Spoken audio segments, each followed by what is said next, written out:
gravação está iniciada. Vamos lá, só fechar aqui para conseguir visualizar vocês direito. Só recapitulando, lembrando que essa aqui é a página do curso, certo? Se vocês forem lá no Classroom, vocês vão encontrar o link. Então tá aqui, ó, página do curso. Quando vocês clicam lá, ela vai vir para cá. E aí todas as aulas que a gente está fazendo, todo o material que eu falo a respeito, ele vai estar aqui.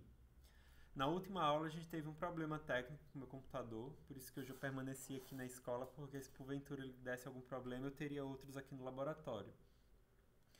E a gente não conseguiu estipular, não conseguiu fazer a aula no dia marcado, mas eu fiz a gravação e postei elas no final de semana. Então tem aqui a aula 2, a gente tem 2 vídeos. O primeiro, destrinchando ali os pilares do pensamento computacional e atividades que vocês podem fazer para trabalhar cada um deles. E o segundo, falando um pouco a respeito da pesquisa de materiais. Porque como o pensamento computacional é algo que está muito recente na curricularização aqui no Brasil, vocês não vão encontrar muitos materiais didáticos específicos. Então, a academia é um jeito de vocês conseguirem encontrar materiais das pesquisas que estão sendo desenvolvidas. Então, eu coloquei ali algumas bases que vocês podem pesquisar para conseguir esses materiais e utilizar eles em sala de aula. Então, se vocês virem aqui, dentro do desdobramento conceituais, a gente tem aqui os pilares do PC. Então, vocês vão encontrar abstração, atividades para trabalhar a abstração, e essas atividades eu coloco lá na aula, passo por cada uma delas. Reconhecimento de padrões, e aí aqui embaixo tem as atividades, também passo por elas no vídeo. Decomposição, que é um próximo pilar, e aí também tem as atividades, né? Coloco aqui principalmente o Tangram, e aí dou várias opções para que vocês consigam usar o Tangram na sala de aula. Tem esse colorindo números, que é uma atividade que já está no livro ali do IME, que tem várias outras atividades que vocês podem utilizar. Quando eu falo de algoritmo, também coloco parte de origami, tem a torre de Hanoi, que é um clássico dentro da computação, e aqui eu coloco várias outras atividades, se eu não me engano, 2 delas eu explorei durante a aula. As outras vocês podem ir explorando ao longo do tempo, à medida que vocês forem precisando de atividades para trabalhar o pensamento computacional na sala de aula. Dentro do material complementar, eu trouxe aqui vários repositórios de atividades que também vão contar com sugestões para que vocês possam implementar na sala de aula. E vou dar destaque aqui ao repositório de atividades de Balneário Camboriú, que aí eles já trazem aqui, ó, os conjuntos de atividades separados também por etapa e por ano. Esse é um material que é recente, ele foi produzido junto com a Univalio, com a Univille, junto com os cursos de pós-graduação. Então ele vai ter vários recursos que vocês podem implementar na sala de aula de vocês. E também existe até alguns planos de curso aqui também. Em determinadas etapas que vocês forem entrar aqui, vocês vão encontrar planos de curso para vocês poderem trabalhar não só o pensamento computacional, mas os outros eixos também que estão dentro da BNCC Computação. Certo? Então esse é um link que tem bastante coisa. Foi um curso que eles desenvolveram, um material que foi desenvolvido para os próprios professores do município. Vale a pena vocês darem aí uma olhada com calma. Aí aqui tem os outros links que foram mencionados no decorrer da aula, né? Tem essa parte de atividades plugadas com code.org, capacidades de pensamento computacional. Tem um site do governo da Tailândia que também desenvolveu. Nesse caso ele está em inglês, mas o próprio browser pode traduzir para vocês. Como atividades desplugadas, tem o próprio livro, que também faz a tradução do inglês. Então aqui você consegue pegar ele já tudo traduzido em português para utilizar na sala de aula. Mas eu também coloquei a referência aqui em inglês para quem quiser também consultar o original. E coloquei ali, ó, planos de aula que são feitos pelo estado de Santa Catarina. Então, você pode encontrar ali esses planos de aula que foram desenvolvidos por professores de Santa Catarina. Dentro da literatura, eu coloquei alguns livros que foram produzidos por governos que já incorporaram o pensamento computacional no currículo. E também coloquei aqui 2 experiências de material didático de redes de ensino que já fizeram essa incorporação do pensamento computacional. E a gente entra nos assuntos de hoje, que seria a prática docente. A gente vai tratar um pouco a respeito de aprendizagem e falar um pouco de resolução de problemas com programação. Como no questionário de avaliação diagnóstica a maioria do pessoal tinha falado que não tinha contato com programação, hoje eu separei uma atividade para a gente tratar sobre programação em bloco, certo? Todos os slides eu estou unindo eles num conjunto de apresentações, também está lá o link disponível no curso. E vamos iniciar aqui falando um pouco a respeito da prática pedagógica. Durante o decorrer do curso, a gente falou muito a respeito do ensino, né? Quais as práticas de ensino ou estratégias de ensino que estão ali correlacionadas com o pensamento computacional. Entre elas, a estratégia plugada, que é o ensino da computação por meio de recursos digitais, e a estratégia desplugada, que é o ensino da computação por meio de recursos analógicos, trazendo ali o que a gente chama de uma aprendizagem sinestésica, né? Onde você vai trazer para o concreto e o estudante vai interagir com aquele tipo de material. Nesse momento, a gente vai fazer uma provocação a respeito de que o nosso foco ele não tem que estar só no ensino. Ele também tem que olhar a aprendizagem para o aluno, né? Assim como a didática está para o ensino, a matética está para a aprendizagem, e é sempre interessante nós termos essa preocupação. Para além de todos os recursos de ensino que a gente colocou aqui e do nosso planejamento de aula, vale a gente fazer essa reflexão, né? Nós temos que pensar no ensino, mas sem nos desconectar da aprendizagem. Quais seriam os recursos ou estratégias que privilegiariam a aprendizagem daquele aluno que eu estou tentando atingir? E aí, quando a gente falar de aprendizagem, não tem como falar do Papert, né? Que é o criador do termo pensamento computacional. Não da forma que a gente entende hoje, mas pensamento computacional, o termo em si, foi criado por ele. Ele é o criador do construcionismo, né, que vai tratar justamente disso, da aprendizagem feita por meio do protagonismo do aluno e dele construir algo nesse processo de aprendizagem. O termo pensamento computacional surgiu, a gente já havia colocado aqui, né, no livro que ele escreveu chamado Mindstorm, lá na década de 80, mas muito relacionado ao uso da computação para a aprendizagem do aluno. Foi ele quem desenvolveu a linguagem Logo, que era uma linguagem voltada especificamente para o ensino. E durante seus anos de pesquisa, ele fez várias pesquisas dentro da área do ensino de computação. E aí a provocação que a gente faz é que o construcionismo ele vai se opor ele vai se opor ao instrucionismo, que é aquela ideia do professor como detentor do conhecimento. Ele vai vir aqui, o aluno está ali como receptor do conhecimento, a gente vai transmitir esse conhecimento, o aluno recebe e aí ele consegue se apropriar de tudo aquilo que você está passando ali. Papert já dizia que essa não seria a forma mais adequada. A gente tem que pensar no aluno com as aprendizagens que ele já tem, mas pensar ele também como a gente não pode só ir na linha de transmitir aquele conhecimento. O aluno também precisa de prática para que ele consiga assimilar aquilo. Quando a gente traz para a ótica do construcionismo, o aluno construir algo durante a aprendizagem faz com que ele veja sentido e também dá a ele um direcionamento de objetivo na forma que ele participa daquele processo de aprendizagem. Ele não só está recebendo aquele conteúdo, ele também está tendo que pôr em prática e construir algo que vai estar sendo relacionado àquilo que a gente está passando. E o Papert coloca que o uso do computador ele tem muito a ver com essa construção, né? Por vezes o computador é utilizado só como ferramenta de transmissão, mas há a possibilidade de a gente usar ele como ferramenta de construção, da gente trazer o aluno para que por meio do computador ele possa elaborar algo. Papert pensava e fez as suas pesquisas nessa linha de algo digital, mas também quando a gente está diante de algo analógico, você pode também provocar ou instigar o seu aluno a construir algo.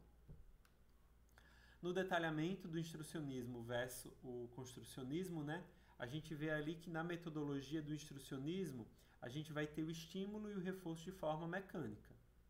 Enquanto no construcionismo a gente vai ter essa metodologia baseada na resolução de problemas, que tem tudo a ver com o pensamento computacional, que é essa habilidade de resolução de problemas.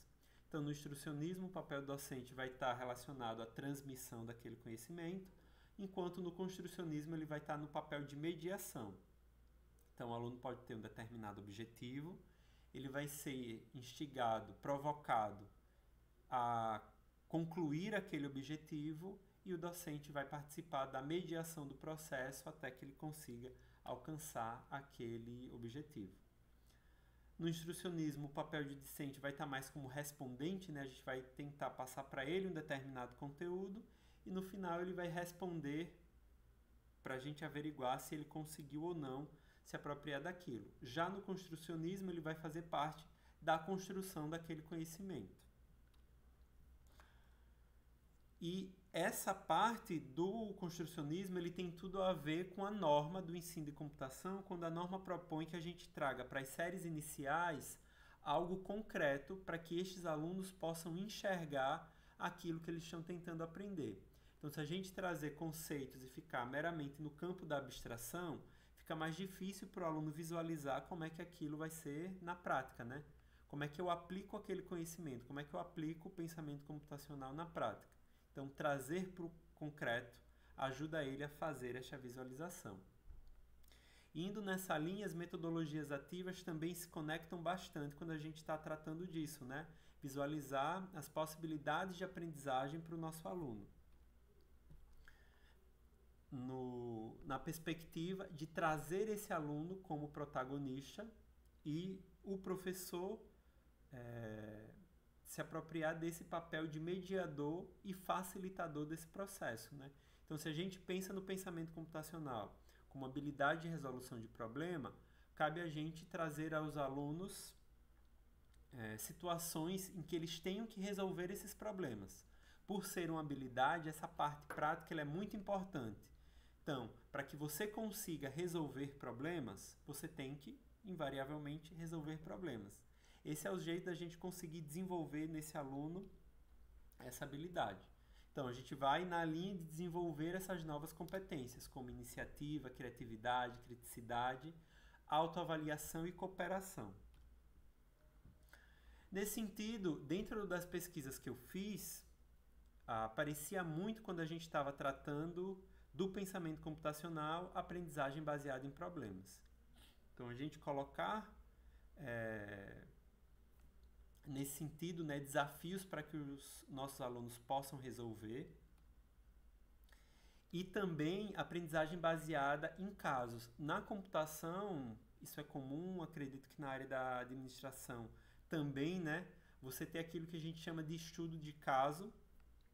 Você tem uma determinada situação que é descrita para o aluno e com base naquela situação e naquele contexto, ele tenta propor uma solução ou até avaliar se uma determinada solução que foi proposta naquele contexto, se ela de fato é efetiva, eficiente, se os recursos foram utilizados de uma maneira eficaz, se existiriam outras possibilidades de a gente resolver aquele mesmo problema por outros meios. E para fazer isso, o aluno vai utilizar os princípios do pensamento computacional. Outra metodologia que a gente destaca aqui e que também tem muito a ver com o que a gente tem relacionado na literatura dentro do pensamento computacional é a própria gamificação. Só que aqui a gente traz o adendo para que a gamificação seja inserida dentro da sala de aula de acordo com o propósito, com o objetivo, ela tem que estar alinhada com o objetivo daquela aula, né? Não só trazer o jogo pelo jogo ou pensar em estratégias de jogo para serem incorporadas dentro da sala de aula, pensando apenas em tornar algo mais dinâmico, mas visando o objetivo que deseja se atingir com aquela aula. Por exemplo, se eu quero trabalhar o pilar da abstração, existem jogos que podem ser utilizados em sala para que eu possa trabalhar esse pilar. Se eu quero trabalhar o pilar da decomposição, existem jogos que eu posso trazer que vão trabalhar algo dentro daquela linha. Outra possibilidade também que a gente pode explorar dentro dessa parte de resolução de problemas é a questão da instrução pelos pares. No momento que você propõe um determinado desafio e organiza a sala em equipes, os alunos que já se apropriaram daquele conteúdo ou de determinado tema, eles também podem auxiliar os outros estudantes a superar aquele desafio ou a, em equipe, eles conseguirem superar aquele desafio. Nesse momento, acaba que muitos dos alunos vão trocar informação entre eles e, por vezes, um determinado conteúdo ou conceito que o professor estava passando, que um aluno não se apropriou naquele momento, quando ele se encontra com uma explicação ou um complemento de informação que foi fornecido pelo par na linguagem dele, pode ser que aquela comunicação seja mais efetiva do que inicialmente aquele conteúdo que foi passado pelo professor. Então, propiciar esses momentos onde os alunos podem trocar informação é um momento em que ele vai estar diante de outras estratégias para fazer com que ele entenda ou chegue a um determinado resultado. Então, também é algo positivo. Antes de a gente falar um pouquinho aqui sobre programação, eu queria detalhar mais as estratégias, especificamente a estratégia da gamificação. Eu trouxe aqui para vocês algumas sugestões de recursos. Então, quando a gente falar especificamente na gamificação, vou deixar o escape room para depois, mas eu selecionei aqui alguns elementos e alguns recursos quando a gente tratar de jogos de tabuleiro moderno. Então, a gente, dentro da gamificação, você pode ir pela incorporação de jogos ou também trazer estratégias para gamificar a própria aula, né? Sobre esse aspecto da gente utilizar jogos dentro da sala de aula, existem vários jogos online ou estratégias online, como exemplo do Kahoot, que podem ser incorporadas dentro da sala de aula, mas uma estratégia que eu resolvi trazer para vocês é a estratégia de trazer os jogos de tabuleiro moderno para trabalhar esses pilares. Deixa eu abrir aqui para vocês. Inicialmente, eu trouxe aqui como sugestão online um jogo para trabalhar a abstração, que é o jogo Dixit. Deixa ele abrir aqui para a gente. Se você não tiver acesso a um laboratório de informática, você pode trabalhar o jogo de maneira analógica mesmo, certo? Inclusive, vou aqui trazer alguns recursos que as editoras colocam para que você possa testar o jogo em sala de aula. Como é que funciona o jogo? Se você vai estar na sala, você pode criar um código de um determinado jogo aqui e colocar os alunos para jogarem entre eles, certo? Vou fazer o teste aqui para que ele gere o código do jogo. Então, ó, ele gerou aqui em cima para mim o código do jogo, certo? Tá aqui embaixo também. Se outra pessoa informar esse mesmo código, nós vamos ser direcionados para a mesma sala. Deixa eu fazer aqui um teste para vocês verificarem como é que ele funciona.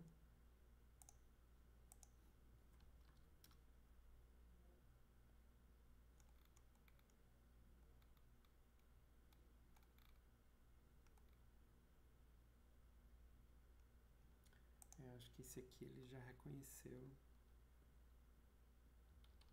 Vou botar o nome aqui só pra gente.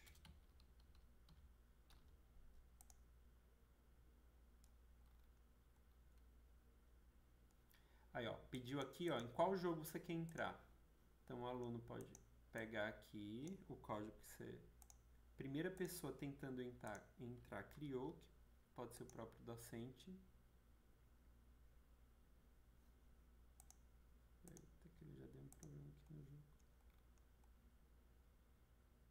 Esse jogo a gente precisa de no mínimo 3 jogadores para conseguir jogar.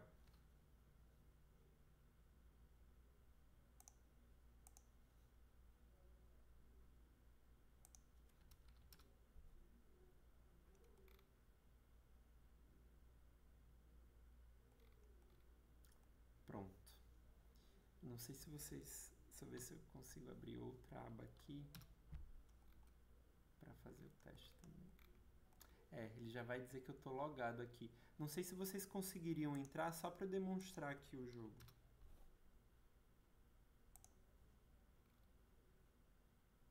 Porque ele precisa de... É um jogo que a gente vai precisar no mínimo 3 pessoas e eles jogariam até 8 pessoas. Vejam se com o link vocês conseguem. Eu tenho como entrar por outro browser. Deixa eu testar aqui, gente. Achei que haveriam mais pessoas aqui.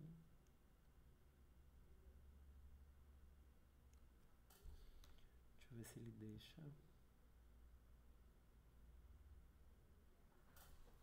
E aí eu vou mostrar para vocês como é que funciona. Eu entrei. Você conseguiu entrar?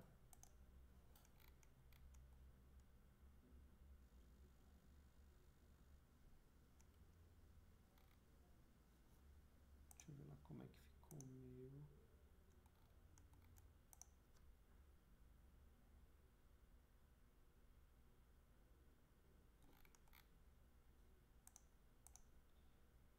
Deixa eu gerenciar aqui as minhas várias contas que eu estou no jogo.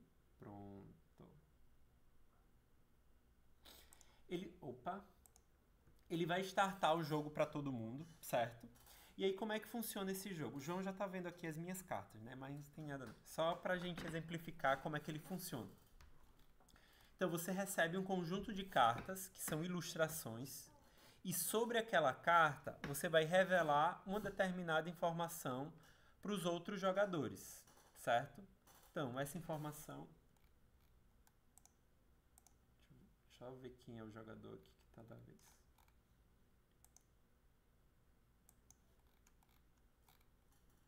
O jogador da vez está sendo tu, João, não tá? Ele está esperando eu falar aqui, né?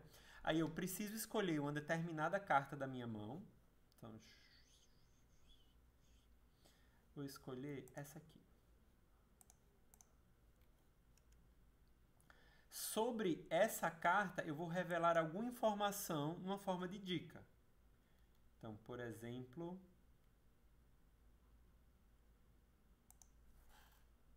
eu vou colocar serenata. Essa dica ela pode ser uma palavra, ela pode ser uma frase. A pessoa que vai revelar a informação que ela acredita que está ali presente escolhe. Aí eu vou validar. Essa informação aparece para todo mundo que está jogando. E aí a pessoa tem que escolher na mão dela uma carta que ela acredita que tem a ver com serenata. Então, por exemplo, esse outro jogador aqui, que é o José, observa as cartas dele, pode pensar serenata, eu ficaria entre essa aqui e essa outra aqui. Eu escolheria essa aqui.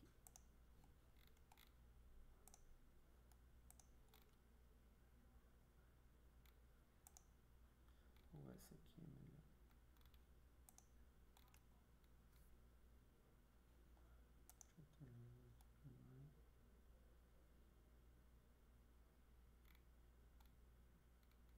Esse aqui já deu para outro jogador. Eu vou escolher essa aqui. Não é, eu acho que eu tá... João, tenta escolher uma para ti. Como tem só 3 pessoas, a gente tem que escolher 2 cartas. Então, eu vou pegar essa. Mas essa aqui não é tão boa. Vou pegar essa aqui. Não gostei dessa não. Vou pegar essa aqui. E vou escolher essa aqui. Pronto, como a gente está só em 3, eu escolhi 2 cartas. Os outros jogadores também seguem fazendo esse processo, então eles vão escolher as cartas dele. E depois você precisa verificar. O João escolheu 2, eu escolhi 2, os outros jogadores escolheram 2 também. As cartas vão ser reveladas. Uma vez que as cartas forem reveladas, acho que o João escolheu essa aqui, né? Você precisa votar na carta que você acredita que foi originalmente a carta do narrador. Então, o narrador escolheu a palavra e a carta inicialmente, e as outras pessoas tentam confundir os demais jogadores, trazendo cartas que têm a ver com a informação que foi revelada pelo narrador. E aí, como é que funciona a pontuação? Se todo mundo acerta, todos os outros jogadores acertam a carta do narrador, indica que sobre aquela carta ele revelou muita informação. Então, todo mundo pontua e o narrador não pontua nada. Se todo mundo erra, também significa que a informação que o narrador revelou também foi muito precária, né? Sobre a carta dele, ele terminou revelando pouquíssima informação. Quando todo mundo erra, todos os outros jogadores pontuam e o narrador não pontua nada. Qual é a função do narrador nesse jogo? Ele conseguir revelar da carta que ele tem uma determinada informação, mas não toda a informação a respeito daquela carta. Ele tem que dosar. Ele tem que revelar algo de maneira que algumas pessoas consigam captar aquela informação, mas que nem todo mundo consiga. Então, se o narrador revela uma informação e ali no jogo tem jogadores que acertam e jogadores que erram, aí esse é o melhor resultado para o narrador. Ele pontua e aqueles jogadores que acertaram também pontuam. Há um bônus para os jogadores que conseguiram fazer com que as outras pessoas votassem naquela carta, porque significa que eles conseguiram selecionar uma carta que tem a ver com a informação que o narrador está revelando.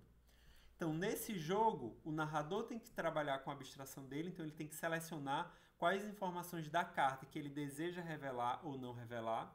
Ele pode chegar aqui e fazer uma frase gigantesca.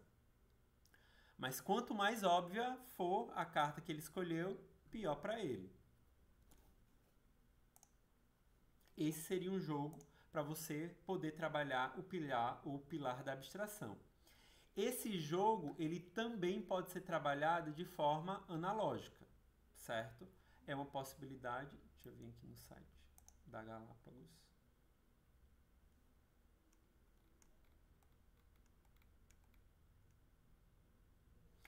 A editora ela também coloca, dentre das possibilidades de atividade,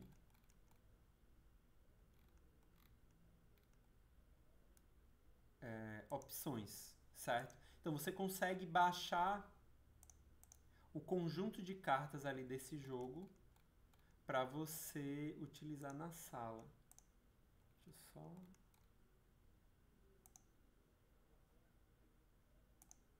concordar aqui, que ele vai deixar a gente. Ó, então, a própria editora fornece aqui, ó, ela vai colocar aqui as regras, né? Como ela fornece um conjunto de cartas menor, você vai jogar ali com 3 a 4 jogadores. Então, você precisaria imprimir o jogo. E aqui estão as cartas, ó, frente e verso. Você poderia imprimir as cartas e jogar esse jogo de forma analógica. A editora também comercializa. Então, se porventura você está trabalhando e na sua escola... Deixa eu só pegar aqui.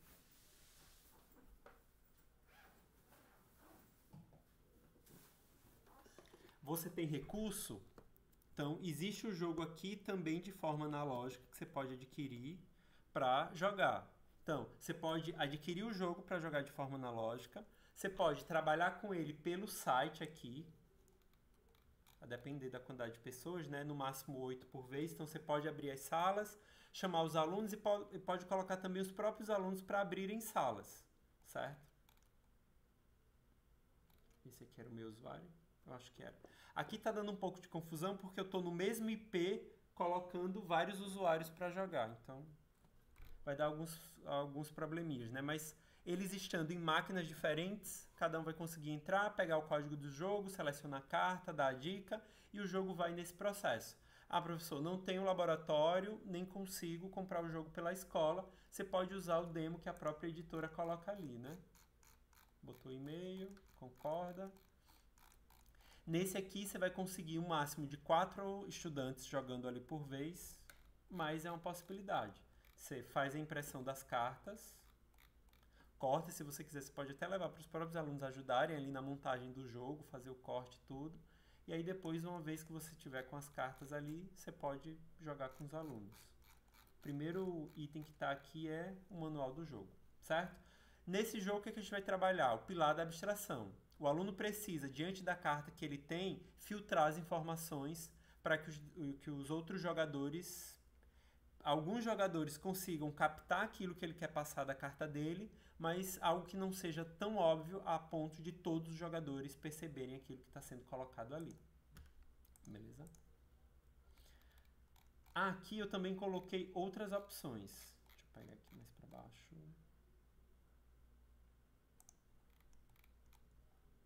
Então, essa é uma possibilidade. Possibilidades para a gente fazer online também um jogo que vai envolver mais essa parte estratégica, né, de você conseguir pensar numa sequência de etapas para chegar na vitória. Esse aqui é um jogo clássico, que é o jogo Catan. Então, você vai estar ali tentando jogar para montar a sua vila, a sua aldeia, a cidade, para conseguir uma determinada quantidade de pontos e ser o vencedor. Então, nesse caso aqui, é um jogo que envolve um pouco mais de estratégia e a gente pode pensar nos outros pilares também sendo colocados aqui. O pilar da decomposição, o pilar do algoritmo e do reconhecimento de padrão. Você precisa posicionar suas aldeias inicialmente com base nos números que vai ter em cada peça. Joga os dados e, de acordo com esses dados, os terrenos produzem recursos. Então, o aluno já vai ter que pensar um pouco a respeito de vou para aquele espaço onde é mais provável sair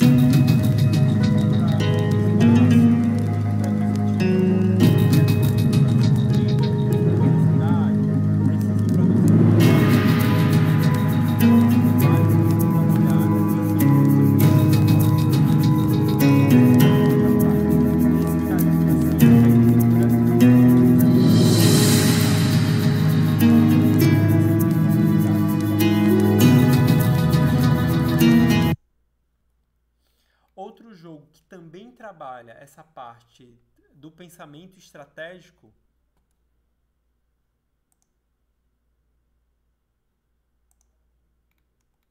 é o King Domino. O King Domino, ele tem essa parte analógica. Deixa ele abrir aqui. E para ele, a editora também fornece um demo. Então, tem como você pegar o demonstrativo da editora, imprimir e jogar com seus alunos. Nesse caso aqui, vai ser um jogo especificamente para 2, porque ele tem uma quantidade de peças limitadas, certo? A gente tem o jogo analógico. Deixa eu pegar ele aqui para mostrar para vocês.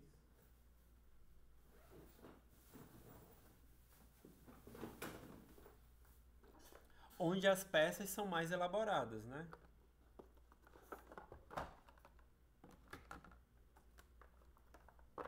Esses seriam aqui, ó. Esse é do jogo original. Conjunto de peças. Os itens são meeples, especificamente. Mas dá para você simular do mesmo jeito aqui, ó. Ele coloca o conjunto de peças.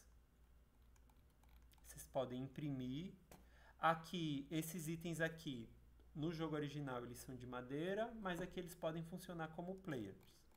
Qual o objetivo desse jogo? Você vai ter 2 jogadores, né? Essa peça aqui é uma peça de reino. Então, ao lado da peça de reino, você pode encaixar qualquer tipo de peça. Mas uma vez que você posicionou essa peça no seu reino, ó, as peças são essas aqui, ó, ela é uma releitura do jogo de dominó. Cada peça como se você tivesse 2 terrenos, né? E o objetivo aqui é você montar o seu próprio reino. Então, peguei uma determinada peça, por exemplo, essa que está aqui na lateral, encaixei no meu reino.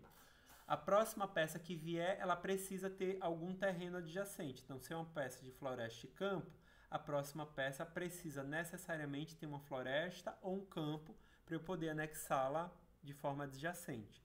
Uma vez que eu posicionei a peça no meu reino, ela não pode ser mais modificada, né? Ela tem que permanecer ali até o final do turno. Os jogadores se alternam na escolha das peças, né? As peças são dispostas inicialmente de acordo com o número que a gente vai ter aqui atrás, ó, e esse número indica a maior possibilidade de você conseguir gerar pontuação. Nesse jogo, para que eu possa gerar pontuação, eu preciso fazer um conjunto de terrenos do mesmo tipo que tem uma certa quantidade de coroas. O terreno só pontua se aquela peça tiver coroa junto com ela. Então, por exemplo, nessa coluna aqui do meio, se porventura eu tivesse colocado essas 3 peças uma ao lado da outra, essa parte de terreno aqui de floresta, eu teria 3 terrenos, 1, 2, 3, com 3 coroas, 1, 2, 3 coroas, eu pontuaria 9 pontos. Ao passo que esses terrenos laterais aqui, ó, o terreno aqui de campo amarelinho, como não tem coroa, ele não pontua. Esse de lago aqui, como não tem coroa, ele também não pontuaria. Nesse caso, a gente também vai trabalhar reconhecimento de padrão, elaboração de algoritmo, uma vez que você vai traçar a sua estratégia de aquisição e posicionamento, pensando nisso, né? E também a decomposição, porque ele vai verificar ali dentro o conjunto de terreno que ele vai conseguir formar, certo?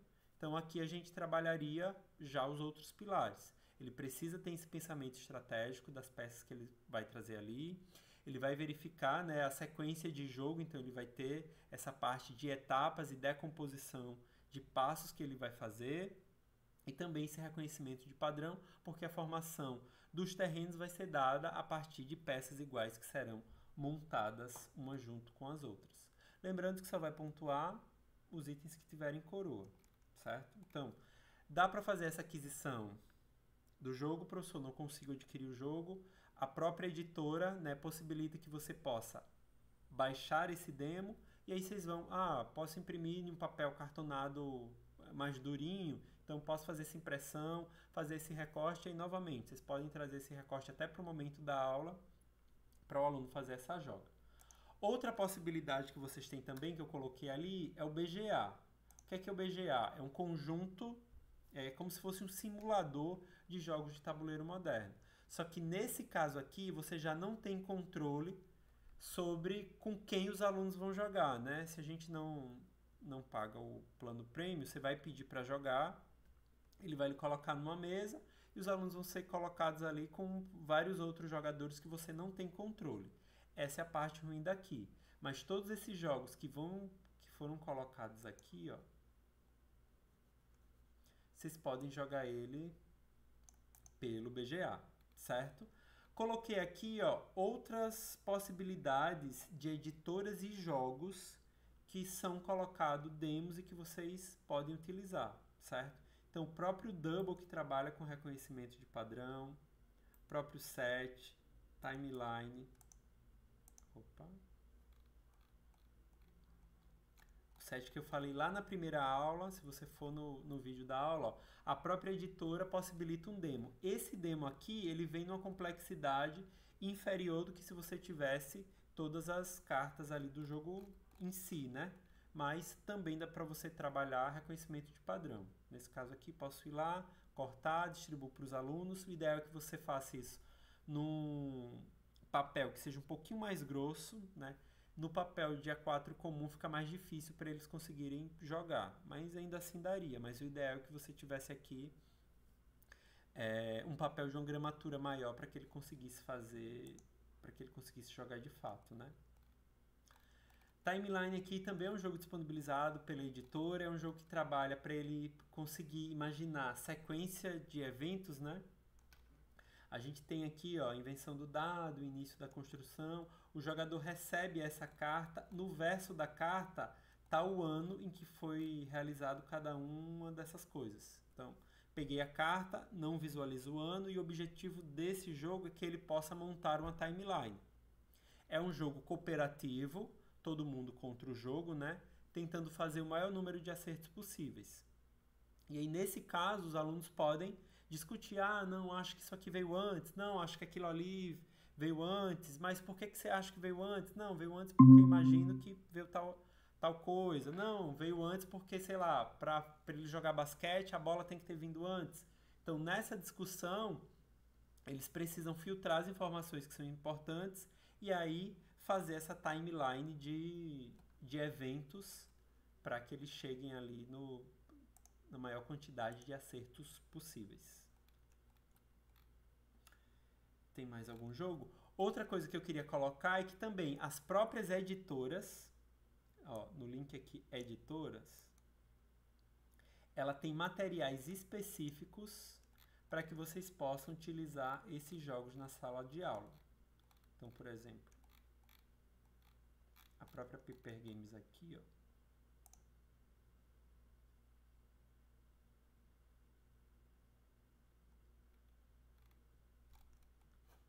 Deixa ele carregar.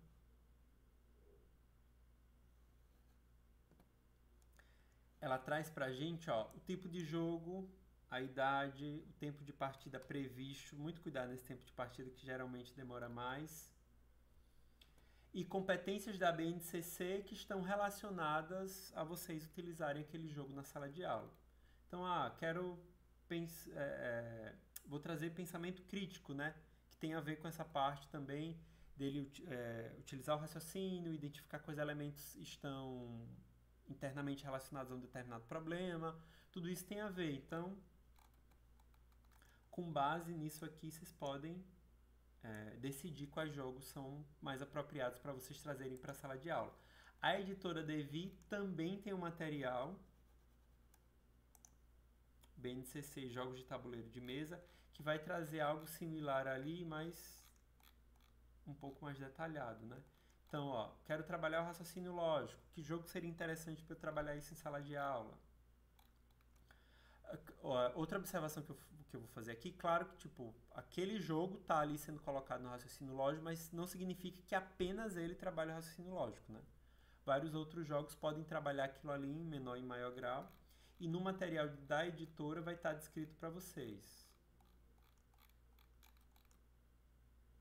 Ó, capacidades e habilidades com base naquilo que está lá na BNCC, e aqui ele vai trazendo os jogos que podem ser utilizados em sala de aula.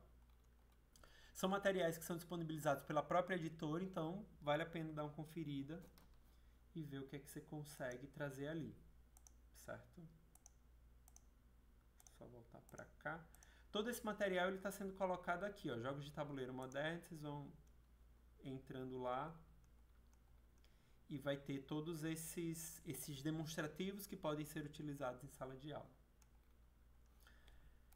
Na aula passada, a gente falou um pouco sobre estratégia de busca em bases acadêmicas para que vocês possam fazer essa complementação de material. Então, o conteúdo que foi falado lá no vídeo, ele também está especificado aqui, né? A gente falou lá a respeito das bases acadêmicas, tem a EduBase, que é uma recomendação minha, e também tem a EduCaps, que é uma recomendação para se vocês, porventura, precisarem de mais materiais. Todo o material que é feito para os mestrados e doutorados, eles podem ser encontrados aqui dentro.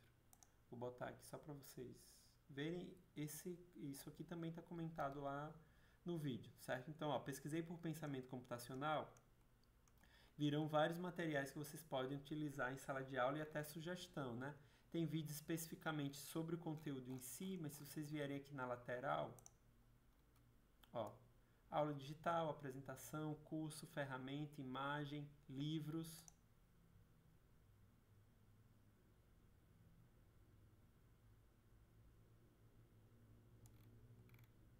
Tudo isso pode ser trabalhado ali em sala de aula, né? Atividade de pensamento computacional no ensino da matemática.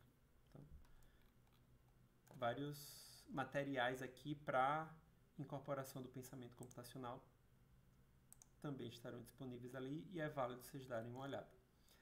Ainda sobre gamificação, outra possibilidade de vocês incorporarem a gamificação junto do pensamento computacional é fazer o que a gente chama de escape room. Ah, professor, como é que eu posso fazer o escape room dentro da sala de aula? Uma possibilidade é vocês fazerem um escape room adaptado, se porventura você está ali com as séries iniciais, isso pode se fazer até numa caça ao tesouro, né? Você tem uma série de pichas, uma picha vai levar ao aluno a determinado local e lá ele vai ter o desafio dele que ele precisa resolver para seguir até a próxima etapa. Então, esse é um jeito da gente conseguir fazer o escape room de acordo com o ambiente que você tem. Outra possibilidade é você tentar trazer isso para o digital. Testei algumas plataformas e as plataformas elas acabaram sendo um pouco incipientes para a gente conseguir fazer essa aplicação. Dentro da literatura, uma sugestão que eu encontrei é a gente trazer esses desafios via Google Forms e à medida que o aluno for conseguindo resolver um determinado desafio, ele vai passando e ao final você tem a conclusão de tudo. Eu fiz aqui um teste no Google Form, até para vocês poderem visualizar como é que isso se processaria, né? Fiz um desafio pensando no conteúdo que a gente já viu de pensamento computacional. Seria até para vocês verificarem se esse desafio está muito pesado ou não. Vou copiar aqui, vou colocar aqui no chat.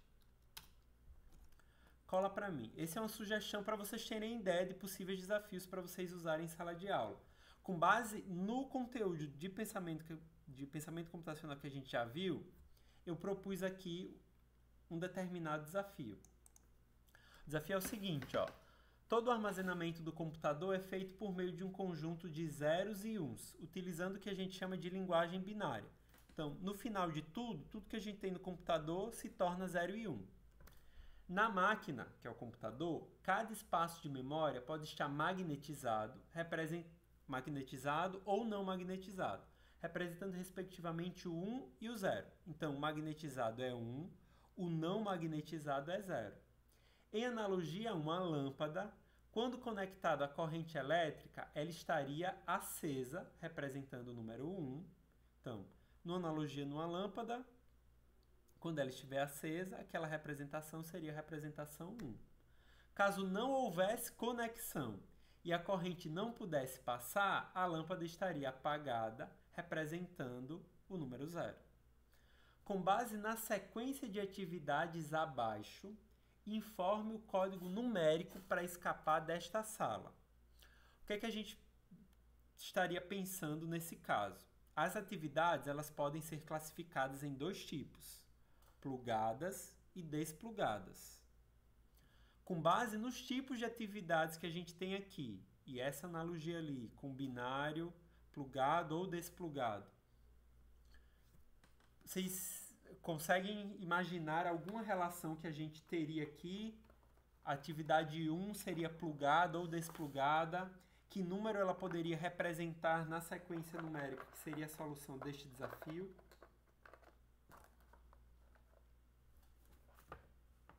Alguém teria aí alguma imaginação? A sequência numérica ela vai ser dada por meio dessa sequência de atividades aqui. Criar um código em linguagem em blocos. Em linguagem de programação em blocos. Seria uma atividade plugada ou desplugada? Plugada. Plugada. Nessa sequência numérica que a gente teria que informar para o desafio, o plugado ele estaria mais para o 1 ou mais para o 0? Para o 1. Para o 1, correto. Qual a sequência numérica que vocês acham que resolveria o desafio? Alguém consegue? 1, 0, 1, 0, 0, 1. 0,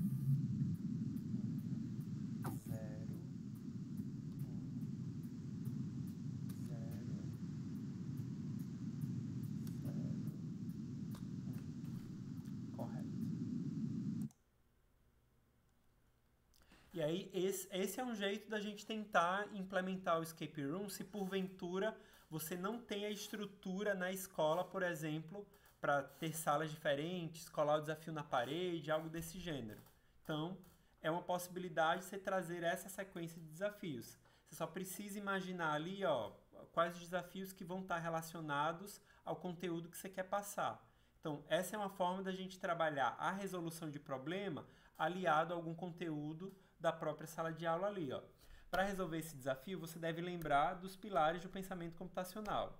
A senha deste desafio é uma sigla. E para resolvê-lo, botei 2 aqui, depois eu acabei acrescentando uma terceira. Então, a gente tem 3 dicas. Primeiro, letras iguais não ficam juntas. Segundo, a palavra está no infinitivo. E terceiro, a quantidade de letras é par. Para fazer esse aqui, a gente precisaria recobrar ali quais são os pilares do pensamento computacional. Aí valeria a gente voltar aqui nesse rapaz aqui. Então, temos ali os pilares do pensamento computacional. Com base naquelas 3 dicas que estão ali, qual seria a possível senha daquele desafio? Alguém se arrisca? As letras iguais não ficam juntas, a palavra está no infinitivo e a quantidade de letras da senha é par. Então, Adar? Eu tinha colocado num teste aqui e alguns professores tinham dito que o desafio estava muito difícil. Mas eu acho que está até tranquilo, né? Esse aqui é outra possibilidade da gente tentar fazer uma brincadeira com números, né? Ó, a gente tem uma sequência de números e eu tento esconder um determinado código nesse conjunto de números aqui. Nesse caso, especificamente, a gente está tentando colocar uma mensagem. Para este desafio, você deve saber qual prazo em anos foi estabelecido para a implementação da BNCC pelas redes de ensino estaduais e municipais. Nesse caso aqui, se você olhar, você teria você tem que informar uma sigla, né, que está escondida aqui com base nesse prazo. Então, pelo nosso tempo aqui, eu já vou informar, o prazo é 1 ano. Então, a gente teria que buscar o 1 aqui e tentar, com base no 1, identificar uma sigla que estaria formada nesse conjunto. Nesse caso aqui, ó, é um B, um N, um C e um C. Claro que isso aqui, vocês poderiam colocar mais colunas numéricas aqui, né? Botei para tentar deixar um pouco mais fácil. Mas essa é outra possibilidade de desafio que vocês poderiam incorporar junto com o assunto. Então, ele precisa identificar, ele faz uma determinada conta que solta, ali sai um determinado número, e ele precisa achar esse conjunto de operação dentro desses valores que estão aqui. Nesse caso, assim, aqui seria BNCC. Como o nosso tempo está curto, eu vou passar para a última sugestão. Nesse caso aqui, a gente teria uma sequência histórica, né? Há uma diferença entre a primeira vez que o termo pensamento computacional foi usado e registrado e a primeira publicação em que ele foi ressignificado, aproximando-se do entendimento que temos hoje. A resposta para esse desafio é um valor numérico. Então, com base nesta frase aqui, a gente teria que identificar um valor numérico que responderia o nosso desafio. Nesse caso aqui, a palavra-chave que descreve é diferença. Então, teria que pegar um ano, subtrair com outro, e o resultado disso ele colocaria para ser a resolução da questão. Esses aqui são exemplos de possibilidade para que vocês utilizem o escape room em sala de aula, certo? Fiz aqui com a temática mais puxando para o pensamento computacional, mas a ideia seria basicamente essa. A gente ter essa sequência de desafios que o aluno resolve para conseguir chegar até o final. Muitos autores dão a sugestão de cada desafio, por exemplo, fornecer a ele uma peça para ele ir montando uma figura final. Essa é uma possibilidade, mas nesse caso, trabalhar de forma analógica seria mais fácil para esses alunos, né? Cada desafio que ele resolve, ele ganha uma peça e ao final, quando ele ganha todas as peças, ele forma uma determinada imagem, que seria a chave da sala que ele precisa sair, ou um determinado código que ele precisa falar para terminar aquele conjunto de desafio em si. Então, essa é uma possibilidade para que vocês possam trabalhar ali com escape room.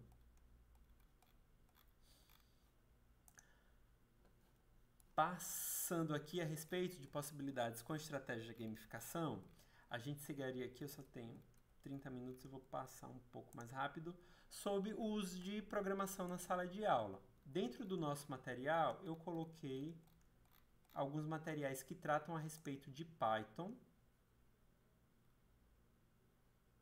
mas eu trouxe aqui também atividades para programação em bloco. Deixa eu só dar um F5 aqui.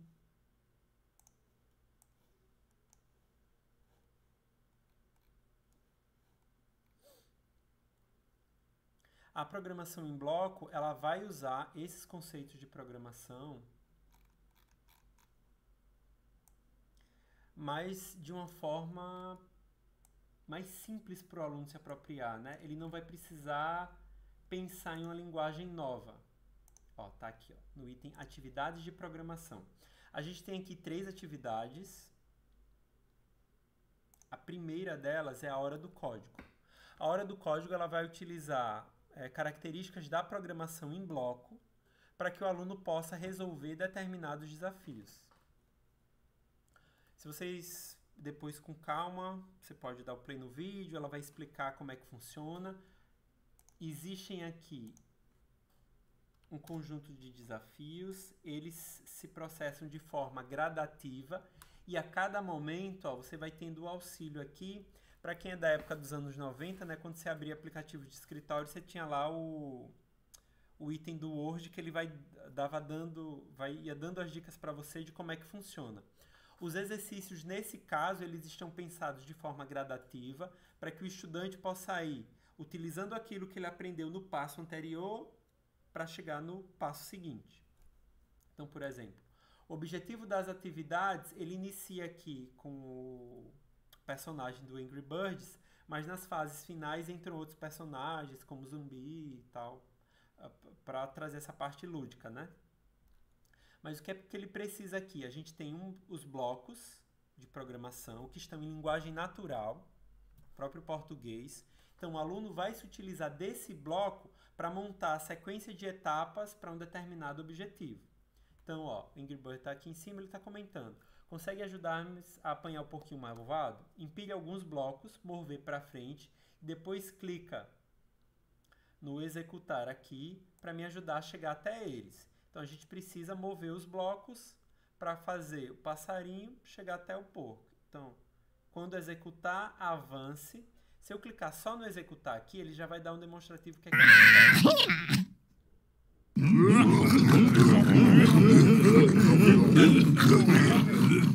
Então, ó, continue programando. Algo ainda não está correto. Ele não chegou no objetivo.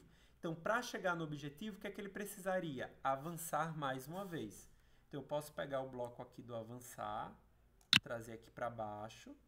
Vou pedir aqui para ele recomeçar, para ele ver se atende. Então, vou aqui no executar. Ele avança primeiro.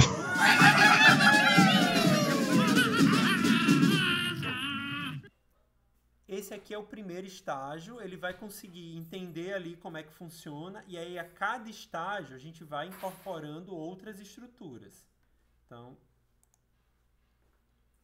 vou para o próximo estágio. Esse aqui ainda está...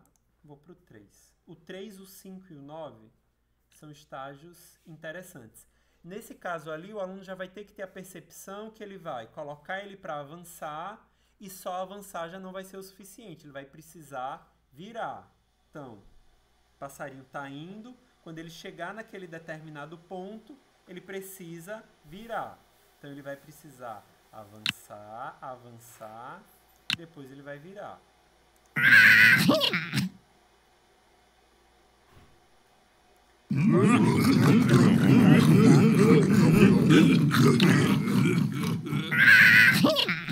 Ele avança, avança, gira.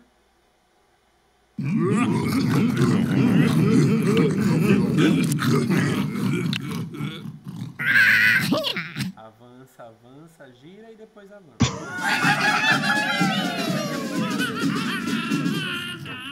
Esses casos aqui, a complexidade vai aumentando. Você vai olhar, professor, mas isso é...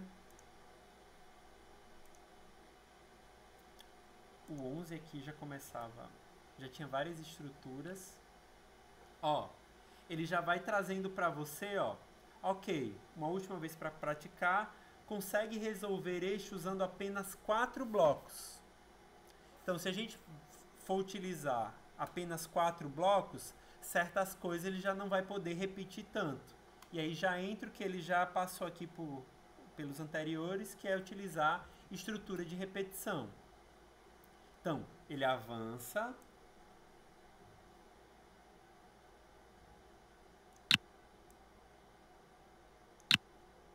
avançar, para que ele consiga identificar aqui um determinado padrão, né? Ó, ele avança, avança, gira para a esquerda.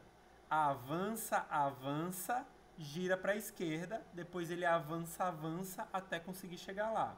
A gente só tem 4 blocos. Então, repetir.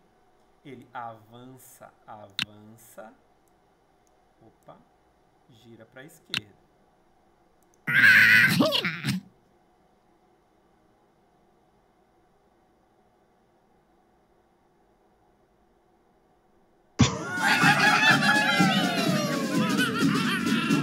Nesse caso aqui, ficar avançando indefinidamente, girando para a esquerda, porque ele pede aqui só com 4 blocos.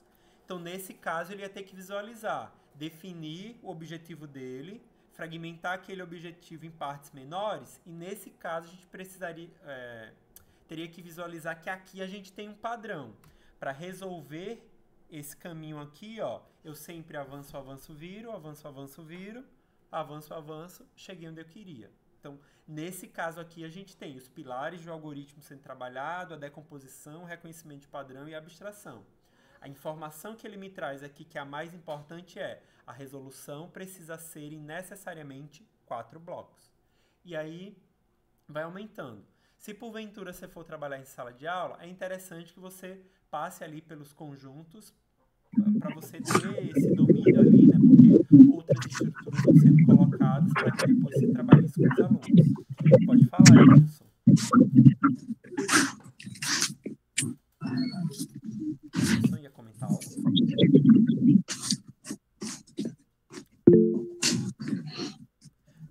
Não, professor, desculpa aí. Tá, beleza. Era porque não tava chegando ali o áudio. Certo? Então, são 20 sequências de dificuldade, então vocês podem ir trabalhando. Como falta ali 15 minutos, não dá tempo da gente passar por todos, mas eu recomendo vocês acessarem o material e darem uma olhada ali em todos os itens da sequência. Atividades que são similares a essa, eu coloquei aqui também. Tem atividades ali que são só de uma forma um pouco diferente, mas é nesse mesmo sentido. A gente trabalhar com linguagem de programação em bloco para desenvolver essa parte do algoritmo, da resolução de problema e do reconhecimento de padrão. São só 2 outras formas da gente trabalhar. Então, similar ao que a gente tem ali com o personagem do Angry Bird, a gente pode ter aqui nessa atividade com o bonequinho que você precisa chegar nesse ponto marcado. É uma estratégia bem similar, só que com personagens diferentes. Nesse caso aqui que difere um pouco mais, que se eu colocar play, ele vai vir com os comandos na lateral. Então a gente precisa sequenciar os comandos na lateral, pedir para ele executar. Para ele fazer.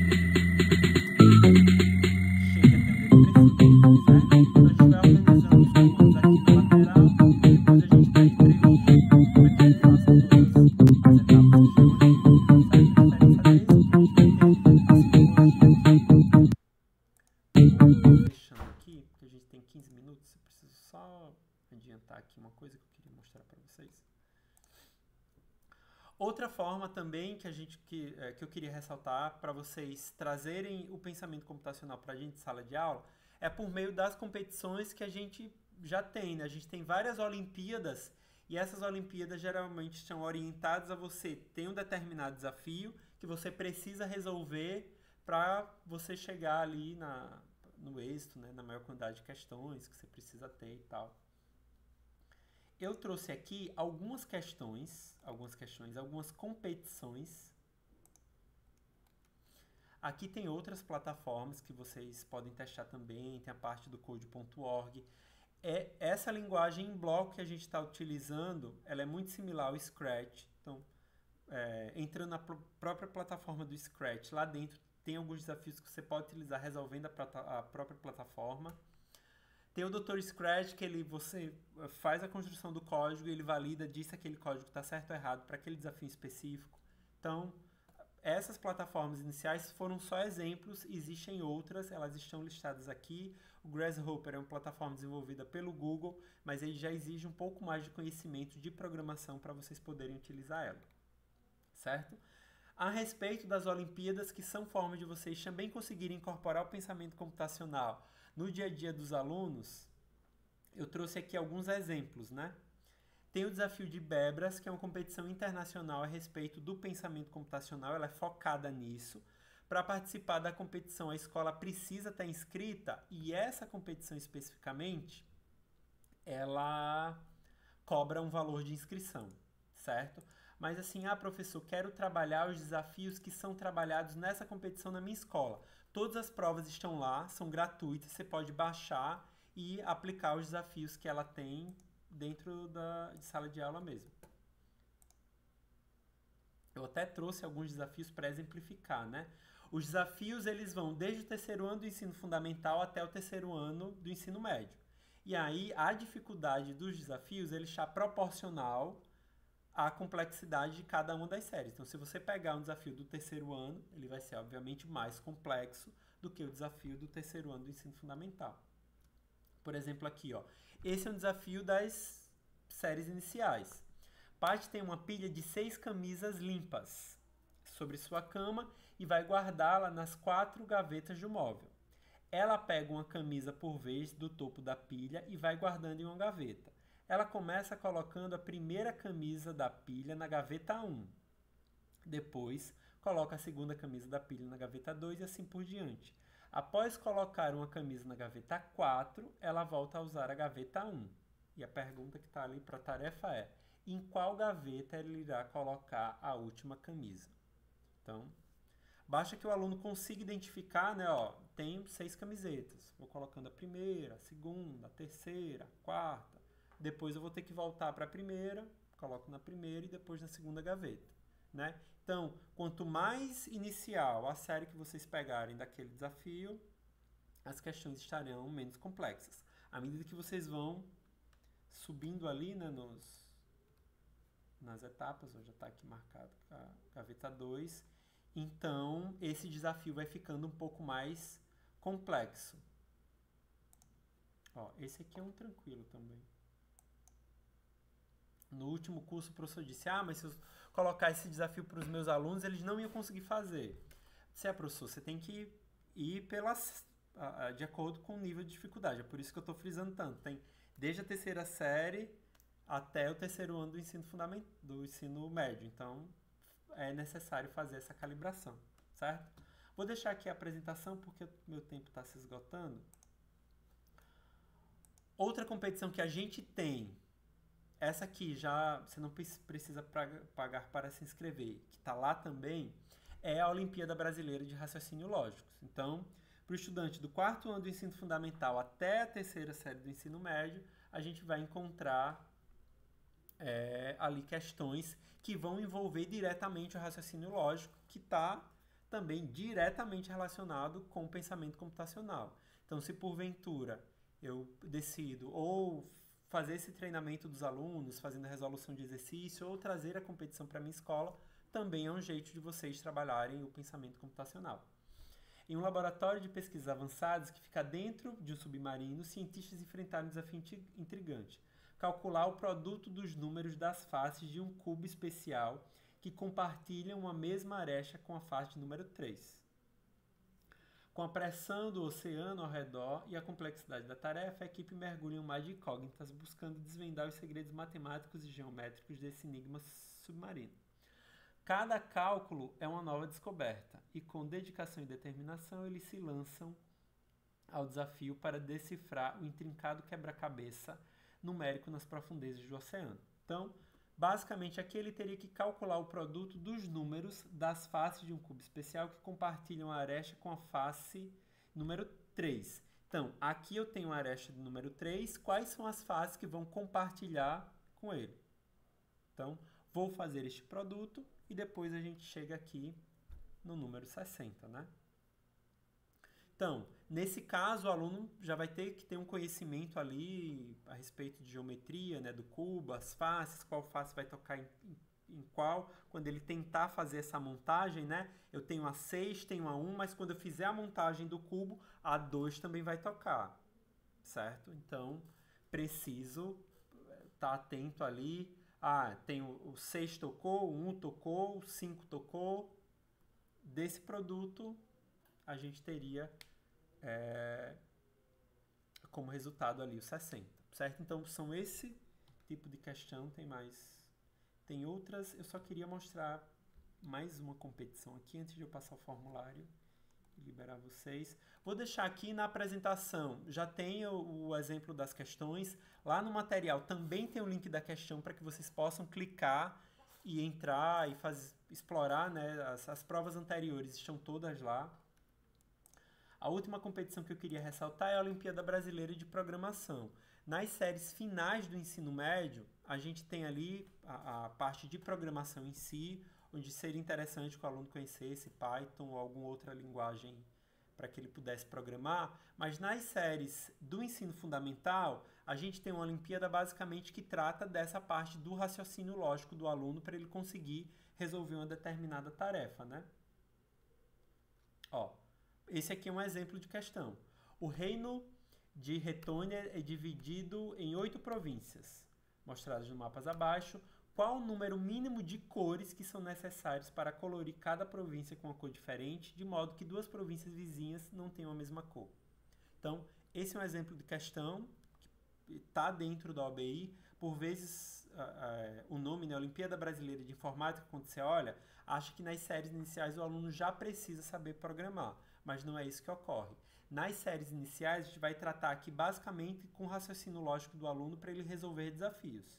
Isso também está diretamente relacionado com o pensamento computacional, e o professor que vai trazer a competição para a escola, ele não precisa ter os conhecimentos de programação, né? Com essa parte de raciocínio em si, o aluno já está apto a participar da OBI. Aí está um exemplo, né? A resposta ali seriam 3 cores. Ele vai fazer essa distribuição de forma que as cores não se toquem ali, né? O amarelo não pode encostar em outro retângulo ou forma amarela, e assim a gente conseguiria fazer essa distribuição. Aqui são exemplos de questões também. Como meu tempo está acabando e eu preciso submeter o formulário, vou deixar na apresentação, mas a provocação que a gente faz, que eu queria fazer aqui com essas competições é isso. Existem competições que trabalham o pensamento computacional, que trazendo os alunos, trazendo os alunos para a competição ou a competição para os alunos ali na escola, seria uma forma de vocês estimularem esses alunos a trabalharem o pensamento computacional, e seria uma forma onde vocês já teriam todo esse repertório das provas aplicadas anteriormente, que vocês poderiam trabalhar os desafios em sala de aula. Eu acho que esse seria o último ponto. Deixa eu ver o resto. Aí, além dessas competições que eu trouxe aqui, que é o desafio de Bebras, que é especificamente do pensamento computacional, a Olimpíada Brasileira de Raciocínio Lógico e a OBI, existem as próprias competições que também trabalham essa questão do desafio, da resolução de problema, que é a própria Olimpíada de Matemática, a Olimpíada de Química, a Olimpíada de Astronomia. Eu testei semana passada, tinha saído do ar, mas deixa eu ver se ele voltou ao ar. Pronto, voltou ao ar. Que aqui é um site desenvolvido pelo pessoal da Universidade Federal de Santa Maria, que agrupa várias Olimpíadas que acontecem no Brasil, que estão disponíveis para a participação dos alunos, certo? Então vocês podem pesquisar aqui pelo ano escolar do aluno, se tem alguma com inscrição aberta naquele momento, e aí ele vai mostrar para vocês, uma série de competições. Aqui tem a da Olimpíada de Raciocínio Lógico, que são nessa linha, né? Geralmente as Olimpíadas elas vão ter essa característica de prezar um pouco ali pelo raciocínio do aluno, por ele resolver um determinado desafio, e isso vai ao encontro de tudo que a gente falou sobre pensamento computacional. Professor, não gostei de nenhuma daquelas 3 sugestões que você colocou ali. Você pode ver aqui no site do pessoal da UFMS, pesquisar uma Olimpíada que tem a ver com aquilo, com a sua disciplina, né, com o seu conteúdo, vai tratar de desafio. Para esse desafio ele vai ter que fazer, né, essa decomposição, identificar quais são as etapas para a resolução. É uma forma de vocês também trazerem um pensamento computacional ali para a sala de aula. Esses links que eu estou expondo aqui de forma rápida, que eu acabei me demorando ali, também estão todos aqui na plataforma, certo? Último ponto que eu queria colocar, para quem quiser trabalhar com programação em si, ou quem já tem alguma experiência nessa área, existem algumas plataformas que exercitam a parte de algoritmo no sentido de que a plataforma está lá, você pode escrever o algoritmo dentro da própria plataforma e ela já diz se aquela solução que você criou para aquele desafio, ela está correta ou se ela não está correta. A plataforma ela tem uma bateria de testes de acordo com o desafio que foi proposto e a própria plataforma pega o seu programa que você fez, submete aquele conjunto de testes e aí valida dizendo se ele está ok ou se ele não está ok. Hoje essas plataformas também realizam competições internas e até algumas empresas hoje utilizam ela para recrutamento. Então as empresas colocam ali alguns desafios, à medida que os participantes vão resolvendo, elas também utilizam para recrutamento. O Bcrowd é uma plataforma brasileira, então ela é nacional. O HackerRanking já não é, já é uma plataforma estrangeira, certo? Para quem for testar ali o Bcrowd, quando você entrar, mesmo ele estando em inglês, você consegue trocar ele para português e resolver ali o que está lá, certo? Coloquei alguns cursos aqui para quem porventura tem interesse de se aprofundar um pouco na programação ou conhecer Python. No curso aqui, a gente não tem tempo suficiente para fazer esse aprofundamento, mas eu coloquei inicialmente aqui 2 cursos de Gustavo Guanabara, que é um curso que ele é muito detalhado, ele vai ponto por ponto ali falando a respeito da programação em Python. Então, quem tem pretensão de, porventura, ter contato com esse conhecimento, vale bastante a pena, certo? Gente, para finalizar, eu teria aqui o formulário de avaliação do curso. Sei que o final aqui acabou sendo um pouco mais corrido do que eu gostaria, mas quem puder fazer, para a gente fazer a geração de certificado, você precisa ter respondido o primeiro formulário e o último com base nos dados que você já inseriu para a gente. Aí eu vou fazer a geração, vocês receberão o certificado por e-mail. Quem ainda não fez a resposta dos questionários vai ter até o dia 15 para fazer essa resposta. E aí, à medida que vocês forem respondendo, eu vou enviando por e-mail os certificados que estão aqui. Para quem chegou depois, vale a pena vocês darem uma olhada aqui em cima. Quem chegou ali quando eu estava falando a respeito do Escape Room, eu coloquei alguns pontos aqui a respeito de jogos de tabuleiro, de recursos que as próprias editoras disponibilizam como amostra, que vocês podem utilizar em sala de aula. Mesmo sem você ter o jogo, você pode imprimir as amostras que a editora disponibiliza para testar. Coloquei aqui algumas amostras de editoras nacionais e algumas amostras de editoras internacionais que vocês podem fazer isso. Pegar o jogo, imprimir, ver como ele funciona e testar ali junto com os estudantes de forma analógica.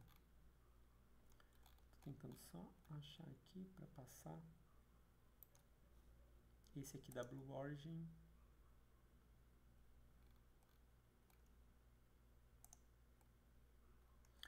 Um que vale também vocês entrarem, o print and play dele está em inglês.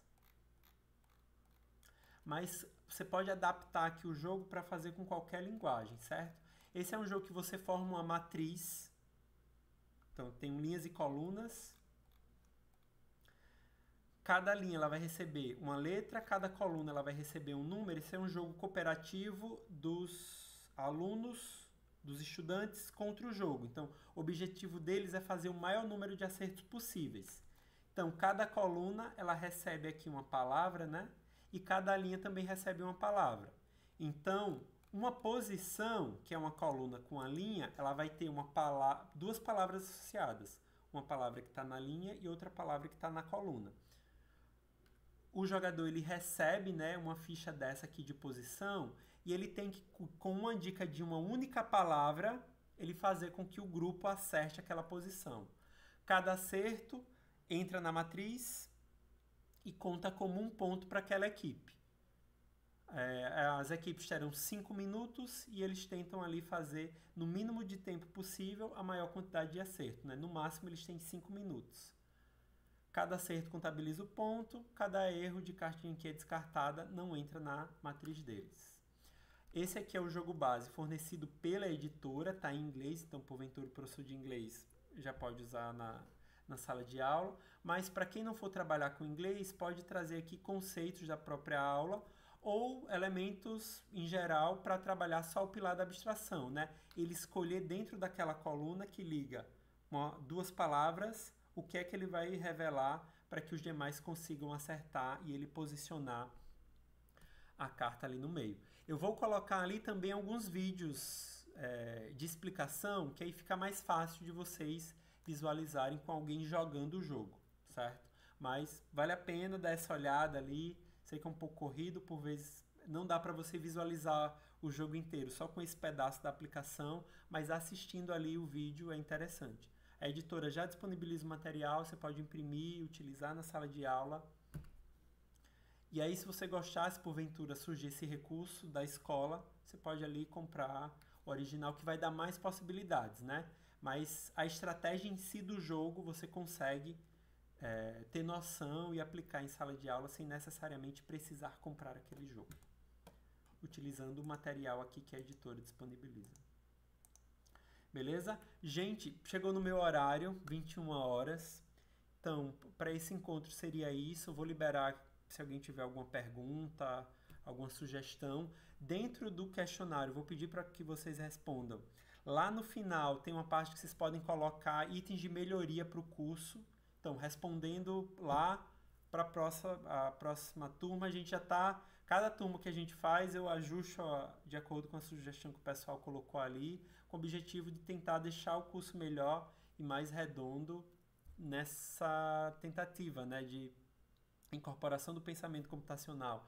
A gente sabe que por vezes não é algo muito trivial. Quando ela chega, o professor não consegue visualizar atividades para ele colocar isso em prática dentro da sala de aula. E o objetivo do curso é esse: mostrar para vocês possibilidades e juntar todo esse material aí que já está disponível para auxiliar vocês nessa incorporação, né? Preciso incorporar o pensamento computacional. Porventura vai chegar essa demanda pelo que está na BNCC.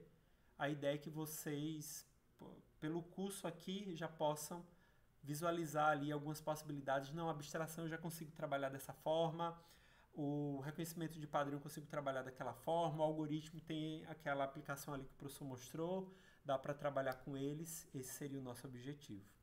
Beleza? Deixo aberto para quem alguém quiser fazer algum comentário, sugestão, colaboração. Mas de antemão já agradeço a todos por reservar um tempinho para vir aqui escutar o que eu tinha a falar a esse respeito.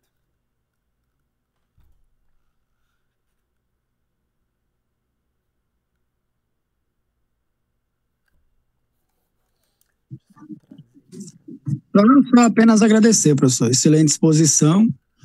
Os materiais são excelentes também, né? Só para implementar no nosso dia a dia em sala de aula é um excelente roteiro de materiais. Só parabenizar mesmo pela iniciativa. Beleza, Edilson. Agradeço muitíssimo e espero ter contribuído com vocês. Valeu, Jorge.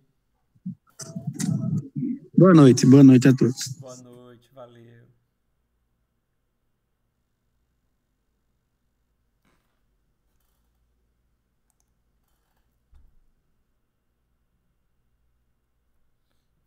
Obrigado, João.